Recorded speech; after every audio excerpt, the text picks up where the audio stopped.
Em nome do Pai, do Filho e do Espírito Santo. Amém.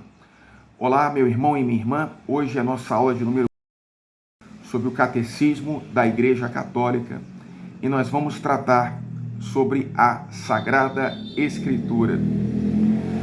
A Igreja Católica nos ensina que Cristo, Jesus, ele é a única palavra de Deus. Portanto, a Igreja venera as Sagradas Escrituras, venera a Bíblia, porque todas as palavras que estão na Bíblia nos falam da única palavra de Deus, que é Jesus Cristo. No centro da Igreja Católica, portanto, está a palavra de Deus, está a Bíblia, estão as Sagradas Escrituras. Em cada Santa Missa nós temos duas mesas para o alimento da nossa alma: a mesa do pão, da comunhão eucarística, e a mesa da palavra de Deus, para alimentar a nossa alma. Então, as palavras da Bíblia são alimento e força para a vida do cristão. Nossa Senhora em Medjugorje, ela nos fala sobre 5 pedrinhas. A leitura cotidiana da palavra de Deus, que deve estar aberta em um local de destaque nas nossas casas, para ser lida todos os dias por todos da família. A oração do rosário, o jejum, quarta e sexta-feira, a confissão mensal e a Eucaristia cotidiana. Portanto, a leitura da palavra de Deus é uma das pedrinhas de Medjugorje para a nossa salvação.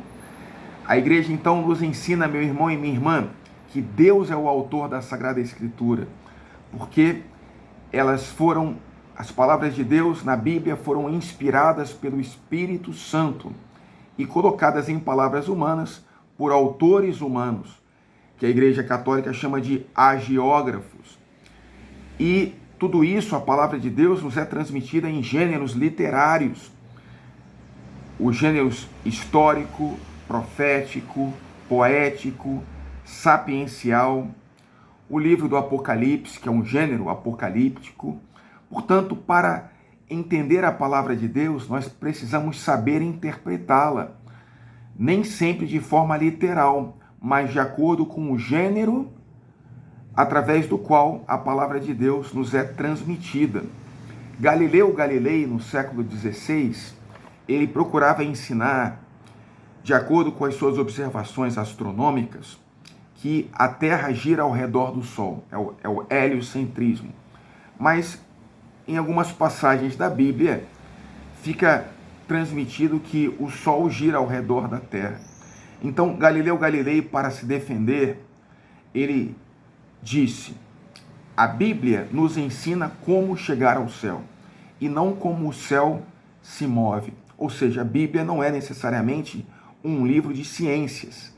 Se você quer descobrir qual é a idade do universo, você não deve buscar a palavra de Deus, que nos transmite, dentro de um gênero literário, que o mundo foi criado em 6 dias, quando nós sabemos que o mundo tem bilhões de anos.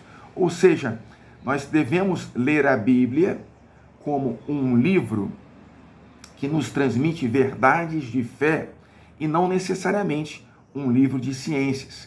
Embora a fé e a ciência não se oponham de forma alguma, mas sejam duas asas que nos conduzem à verdade.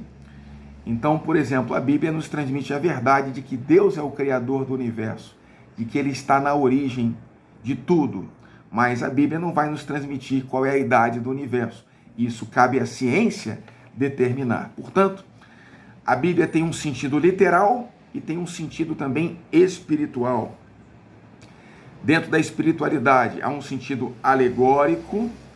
Uma alegoria nos transmite verdades de fé para o hoje da nossa vida. Por exemplo, a passagem da travessia do Mar Vermelho, que é um fato histórico do Antigo Testamento, nos transmite uma alegoria também em relação ao batismo, pois o batismo também é uma travessia do mar da morte para a vida. A Bíblia também tem um sentido moral para iluminar a nossa conduta no hoje de nossas vidas. E também a Bíblia tem um sentido de nos conduzir para a nossa salvação. Portanto, nem sempre devemos ler a Bíblia no sentido literal, mas também saber lê-la no sentido espiritual. Observando que a Igreja Católica nos apresenta uma lista de livros que ela considera, depois de um exame cuidadoso, os livros que são inspirados pelo Espírito Santo, porque há outros livros que são chamados de apócrifos, que não são contidos no cânon da Bíblia. Os livros inspirados pelo Espírito Santo, que estão no cânon da Bíblia, são os 46 do Antigo Testamento e os 27 do Novo Testamento. O Catecismo nos ensina que o Novo Testamento está escondido no Antigo e o Antigo Testamento está revelado no Novo. Portanto, nós lemos a Bíblia, a Palavra de Deus, em unidade, o Antigo e o Novo Testamento. Porque a Palavra de Deus, que nós veneramos e recebemos como herança dos nossos irmãos mais velhos na fé, que são os judeus, o Antigo Testamento, juntamente com o Novo Testamento, a Bíblia quer nos transmitir firmeza na fé, alimento para a nossa alma e ser para nós uma fonte pura e perene da vida espiritual.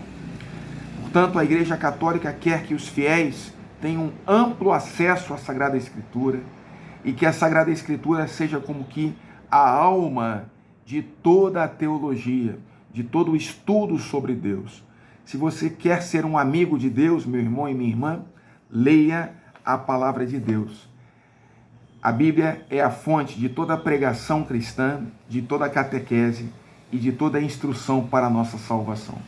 Como diz São Jerônimo, grande tradutor da Bíblia, ignorar as Escrituras é ignorar o próprio Cristo. Pela intercessão da Virgem Maria, abençoe-vos o Deus Todo-Poderoso, Pai e Filho e Espírito Santo. Amém.